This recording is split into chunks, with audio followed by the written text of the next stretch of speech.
Hello friends, welcome back to Shaheen world.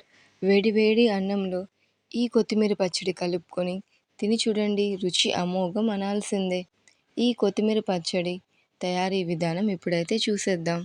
ముందుగా ఒక కడాయి heat చేసుకొని అందులో 1 టీ స్పూన్ ధనియాలు, 1/2 టీ స్పూన్ జీలకర్ర, చిటికెడు మెంతులు వేసి లో ఫ్లేమ్లో దోరగా వేయించి ఒక గిన్నెలో పక్కకు తీసుకొని పెట్టుకోండి.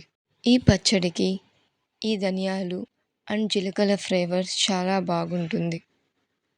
అదే కడాయిలో 2 నుంచి 3 టేబుల్ స్పూన్ల ఆయిల్ని హీట్ చేసుకొని అందులో మీ కారానికి తగినట్టుగా ఎండుమిరపకాయలు, నేనైతే ఇక్కడ 3 ఎండుమిరపకాయలు అయితే తీసుకున్నాను, శుభ్రంగా కడిగి కట్ చేసుకున్న కొత్తిమీర వేసుకొని 1 నిమిషం పాటు మీడియం ఫ్లేమ్లో వాటర్ ఇంకిపోయేంత వరకు కలుపుతూ ఉండండి. నేను ఇక్కడ రుచికి తగినంత క్రిస్టల్ సాల్ట్ అయితే తీసుకున్నాను. మోస్ట్లీ పచ్చడికి క్రిస్టల్ సాల్ట్ అయితే బాగుంటుంది.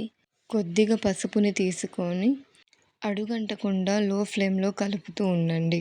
ఇందులో 2 మీడియం సైజ్ టమాటో ముక్కలు, 6 లేదా 7 వెల్లుల్లి పూసలు వేసి అంతా ఒకసారి బాగా మిక్స్ చేసి మూత పెట్టుకొని ఒక 2 నిమిషాలు మగ్గనివ్వండి.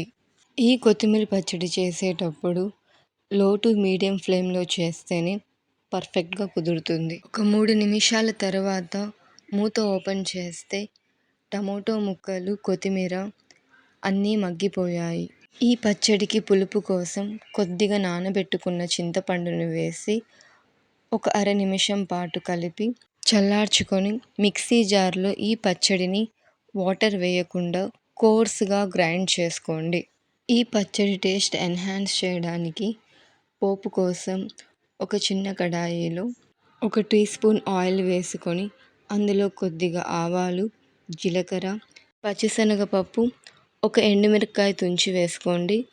అందులో కొద్దిగా ఒక రెమ్మ కరివేపాకు, 4-5 వెల్లుల్లి పూసలు వేసి ఈ పోపును కలర్ చేంజ్ అయ్యేంత వరకు మిక్స్ చేసుకొని ముందుగా మనం ప్రిపేర్ చేసుకున్న ఈ కొత్తిమీర పచ్చడిలో వేసుకోండి.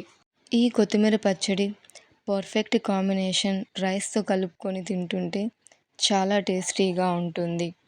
ఇలాంటి టేస్టీ అండ్ సింపుల్ రెసిపీస్ కోసం నా ఛానల్ని సబ్స్క్రైబ్ చేసుకోండి.